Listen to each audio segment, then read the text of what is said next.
அதில் ஒரு சிகரெட் எடுறா. இதோ தரேன். பார்த்தல நம்ம கிட்ட. இப்போ நீ அவர்கிட்ட இப்படி சிகரெட் கேட்டியே, அவர் உன்னை என்ன நினைச்சிருப்பாருன்னு உனக்கு தெரியுமா? சனியே காலையிலே கடை வசலான்ட்டு அதை கூட இதை கூட கேட்டது. இதெல்லாம் எங்க திரும்ப போகுது? கண்டிப்பா உன்னை அவர் அப்படிதான் நினைச்சிருப்பாரு. டேய், நீ கெத்துன்ற ஒரு விஷயத்தை தப்பா புரிஞ்சு வச்சிருக்கடா. உன்னை பார்த்தோன்னே 4 பேர் பயப்படணும்னு நினைக்கிற பாத்தியா, அது கெத்து இல்ல.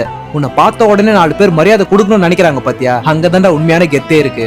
எங்க உங்க அம்மா அப்பாவால பெருமையா சொல்லிக்க முடியுமா என் புள்ள இப்படி இருக்கான்ட்டு? ஒரு விஷயத்த நல்லா புரிஞ்சுக்கோடா, இந்த மாதிரி நீ மிரட்டிட்டு சுத்துறதுல ஒன்றும் பெருமை கிடையாது. மத்தவங்க கிட்ட நீ மரியாதையா இருந்து பார், உன்னை சுத்தி இருக்கிற எல்லாரும் உன்னை பெருமையா பேசுவாங்க. இந்தாங்கண்ணா. தம்பி நம்மகிட்ட நிறைய சில்லற இல்லப்பா. என்கிட்ட சில்லற இல்லையாண்ணா? ஐயோ தம்பி நீ தானப்பா, அடுத்த வாட்டி வரும்போது கொடு. தேங்க்ஸ்ண்ணா. அட இருக்கட்டும்பா.